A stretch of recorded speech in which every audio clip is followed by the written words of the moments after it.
Hello, Scorpio.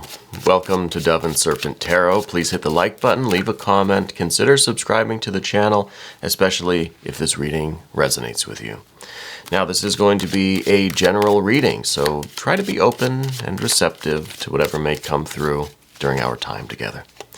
I'm merely the messenger, and I ask you to connect directly with each of these cards and use your own intuition to take you beyond the details that I might provide.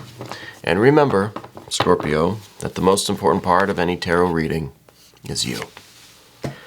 And beautiful Sun card, 19th mystery of the tarot. Look at that shining and radiant Scorpio that we've got there. That's beautiful, absolutely beautiful. We're going to put that into some context, though, with our Dove and Serpent spread.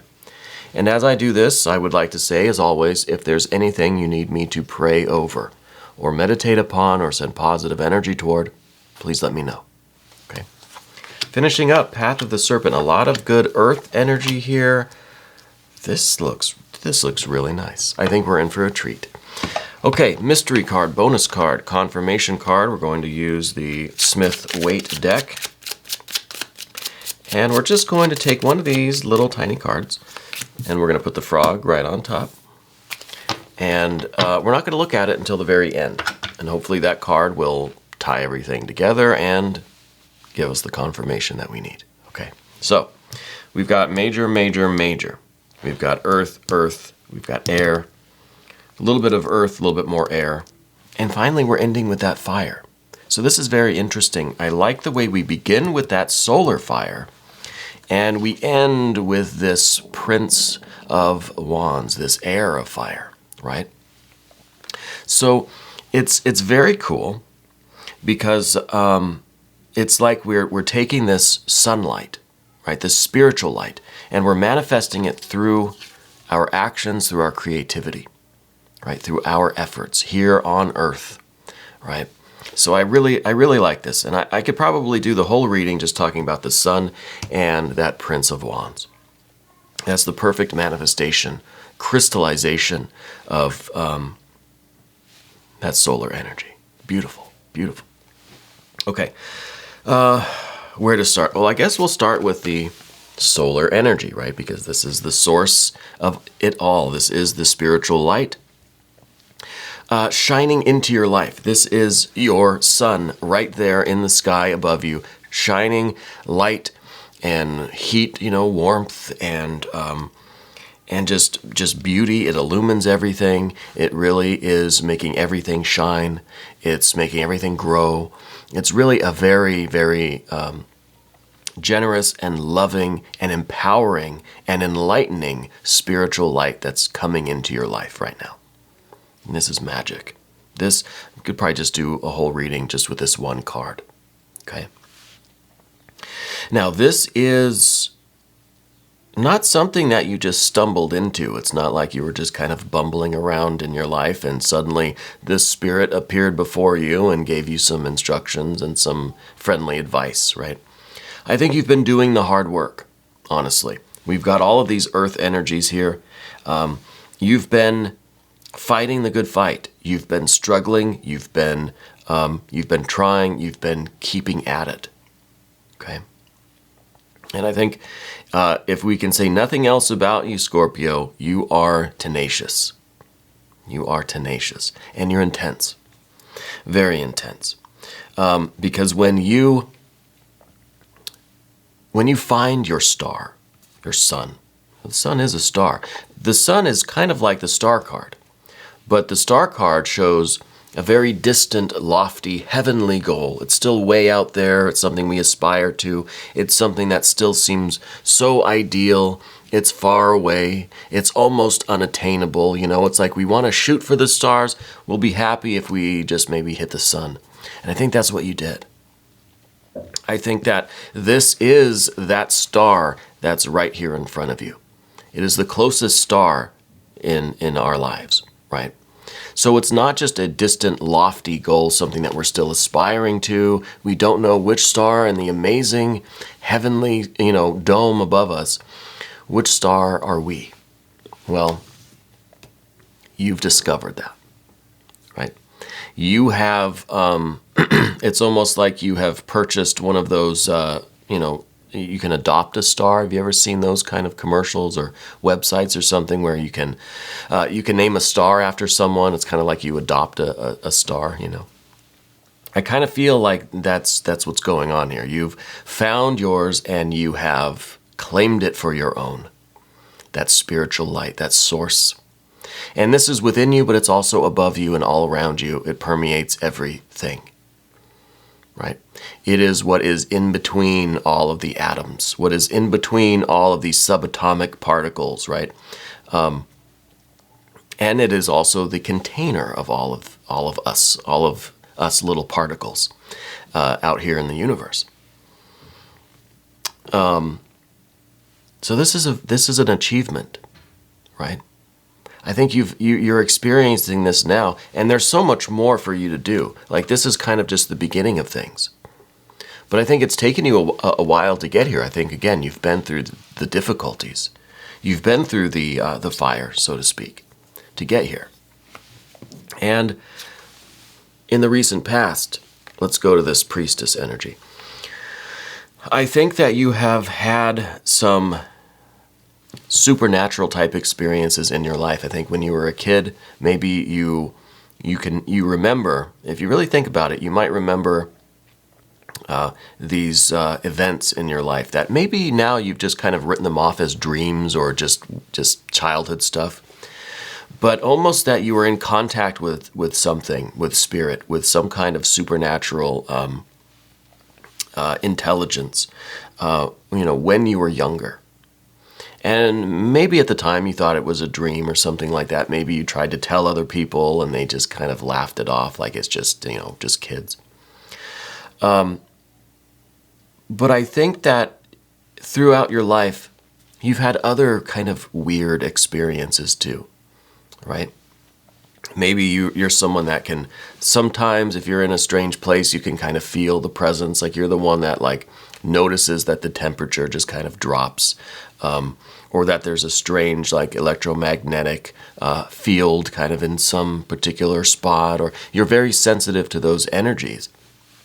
And I think that it's become a little bit more internal, a little bit more unconscious, because throughout our childhood it's been just written off as a dream or just a silly child. And so we've kind of learned to repress it a little bit, but that connection's still there. And I personally believe that everybody has this psychic connection to the spirit world, whatever you want to call it, to the subtle frequencies of life and of being. But I think some people are just a little bit more tuned in than others, right? Some people intentionally work towards strengthening these connections. Other people, it just comes naturally, whether they try or not. It's just there, And it could come in the form of sounds or images or just feelings, right? I think you've always had a very strong connection. I think over time, it's kind of diminished a little bit because, we're focusing on other things. I think you've been focusing a lot on the earth energy, that perhaps we're not as tuned in to our psychic sense as we used to be, okay? But I feel like there's a definite event in your childhood that is the one that you can remember, right?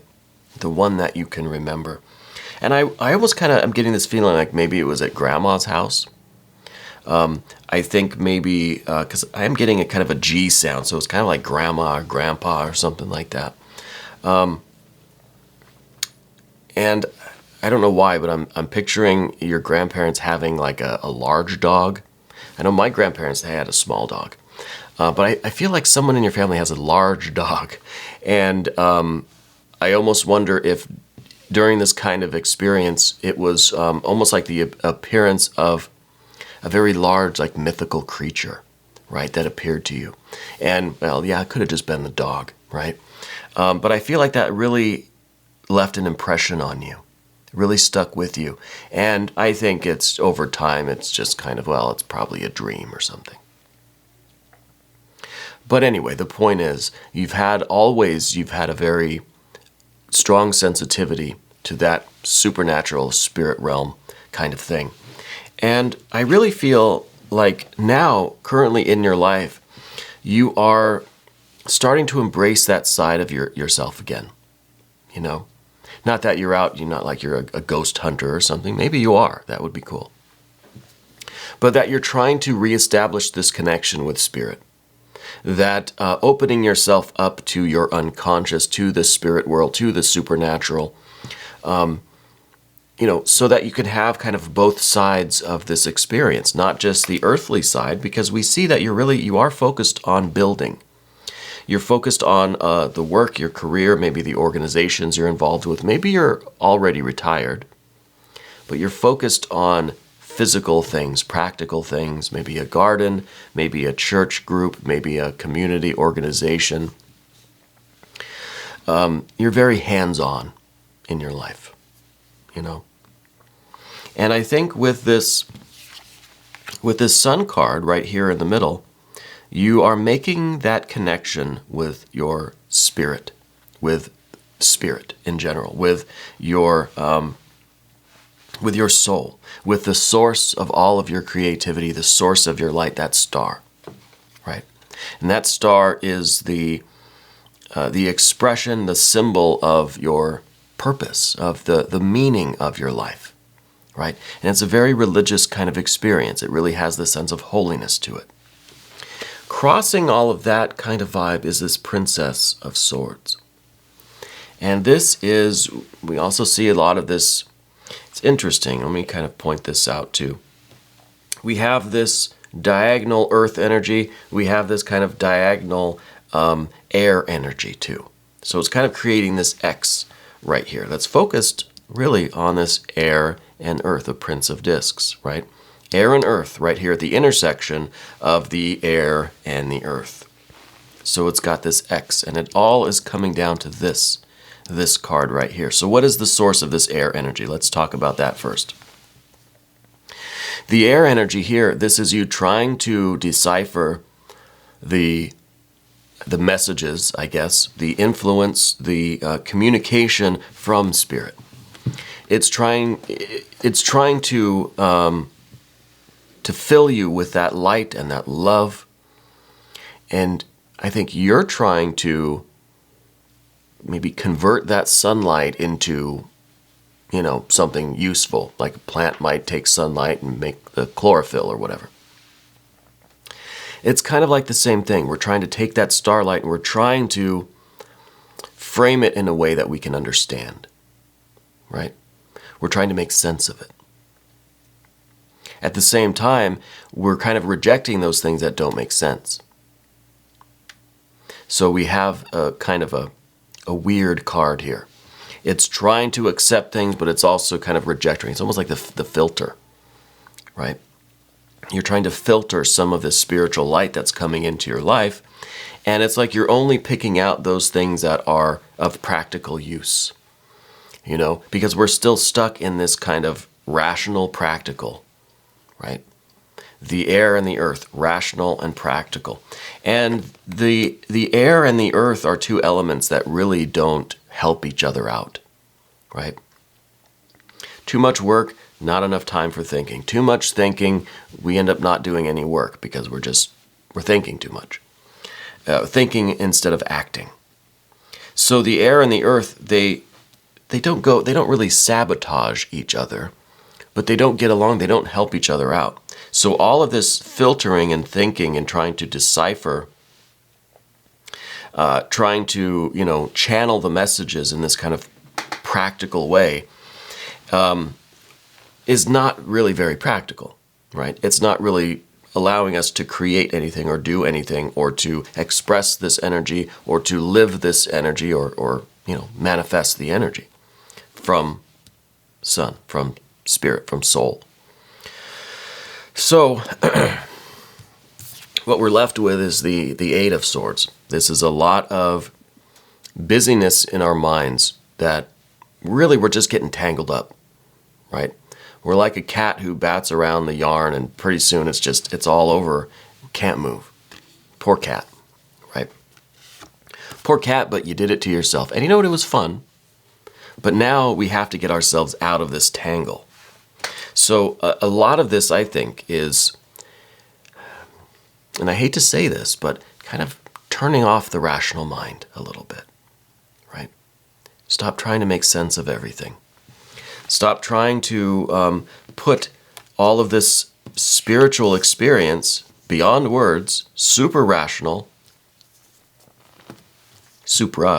I guess. We're trying to rationalize it. We're trying to frame it in a way that we can understand, in a way that we can communicate. We're trying to filter it and translate it. Well, there is a very lot that will get lost in translation. Okay. Great movie, Bill Murray. It's any attempt to transfer that spiritual wisdom into a different language, to translate it, and we learn about this in the Eastern stuff with the Dao De Jing or the I Ching, that any attempt to translate it, it loses something of the original, right? And I don't read or speak or understand Chinese, but there's something about the Chinese that is, it's the source code, right? And anytime we put that into a way that is capable of being expressed to everyone generally, right? It loses something. We're missing the essence of it. We got to go back to ones and zeros. But I can't read ones and zeros. I don't know what they mean. So this solar energy, this spiritual light that I really think is coming into your life, and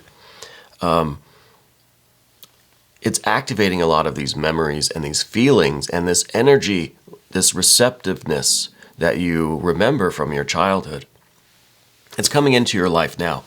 We can't try to make too much sense of it, right? It's going to defy reason, all right? And instead, what we need to do is put spirit back on top. This is the Five of Swords. Usually the card comes out like that, but today it came out upside down, which means rather than spirit getting lost underneath all of this debris, all of this rubble, this rational thought, all of these other elements that are keeping the true essence hidden, this card came out this way. Spirit is up on top. The essence, the source, that sun is above us, shining down on us. And all of this other stuff is less important. Our attempt to rationalize it, our attempt to understand, that all is secondary, if at all, right?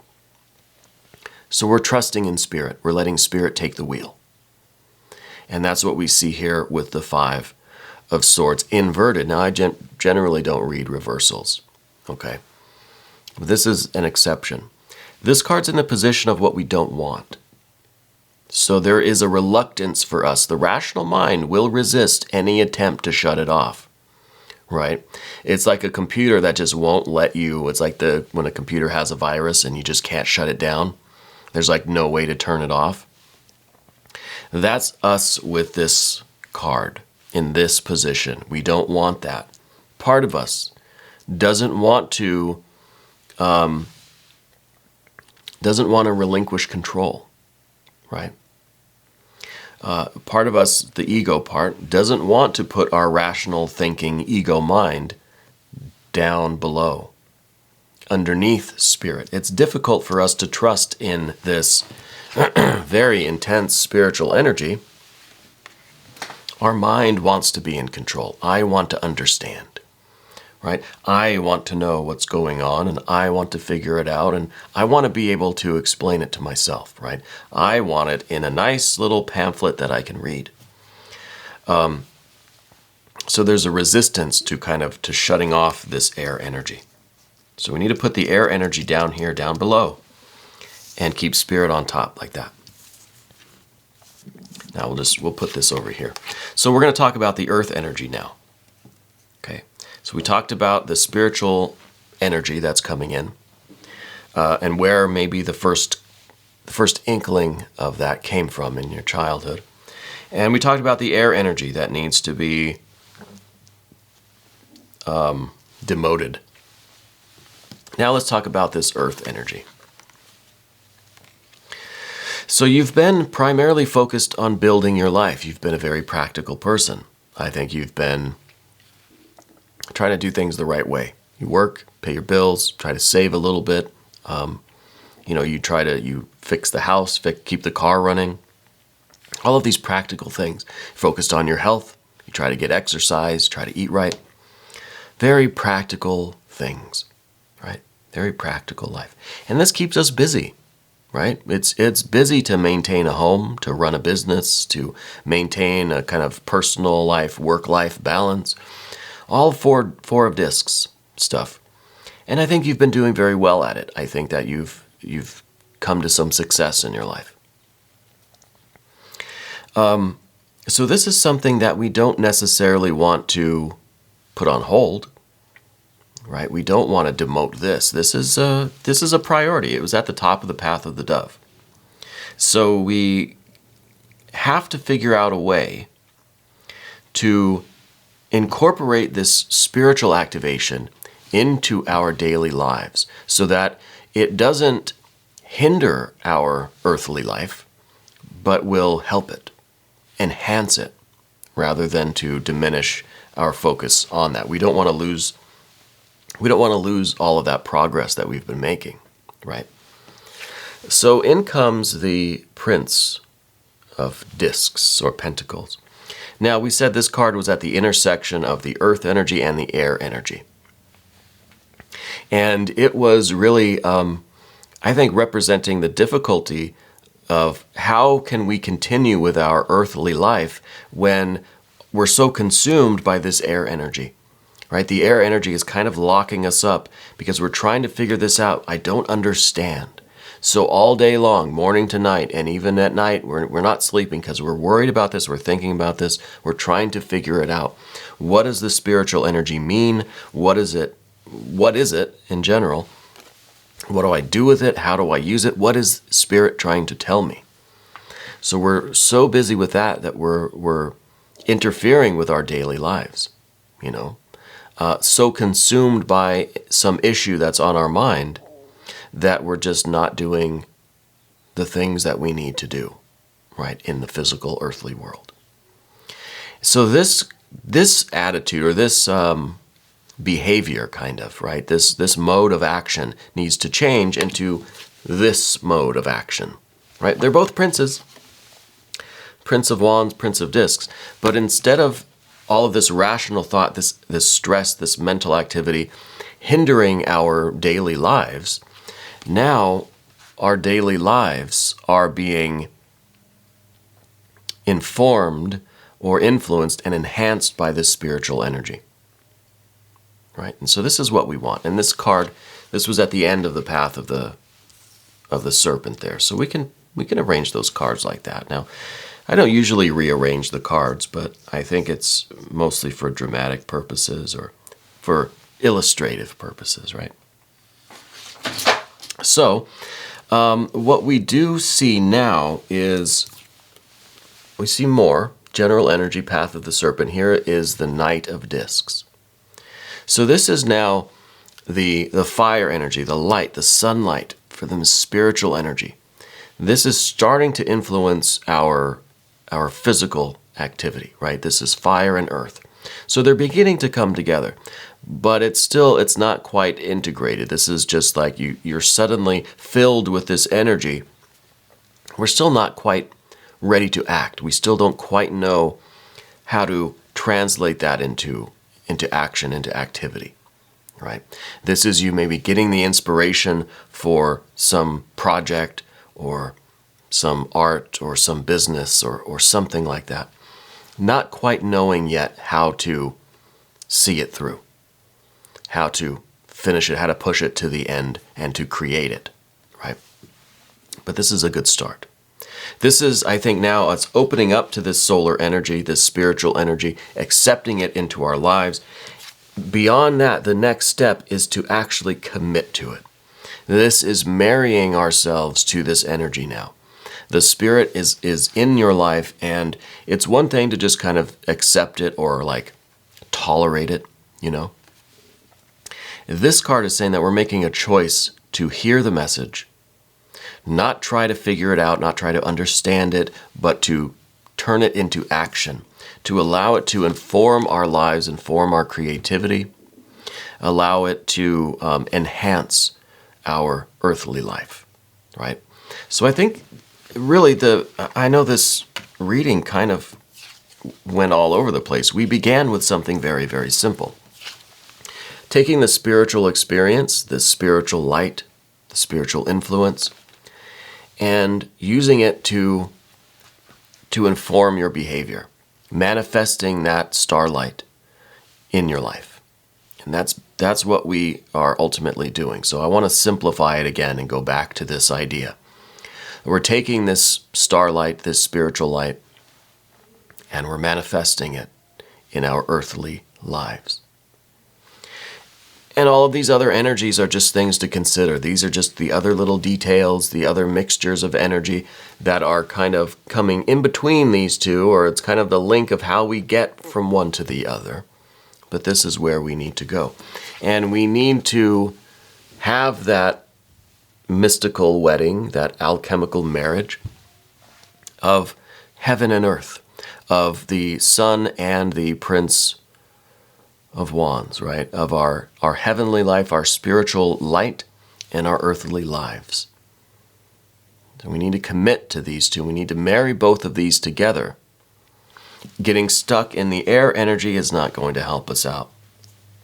Trying to ignore it and just staying with the earth energy, it's not going to help us out. So we need that other way where we marry the two together, right? And I think this is really showing some truly awesome energy in your life. And I don't just use that word loosely. I really think it is awe-inspiring. But now let's look at the mystery card. All right, our frog friend has been keeping a good eye on that. Get rid of this air energy. We don't need that. Okay.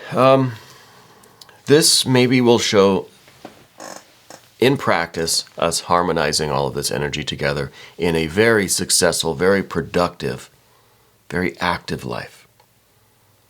This could be the Art or Temperance card. It could be a Prince of Wands again. It could ultimately, be some water energy, showing the beauty and the harmony and the joy and the love that is resulting from this kind of spiritual marriage. Let's see what we've got. We've got an 8 of discs.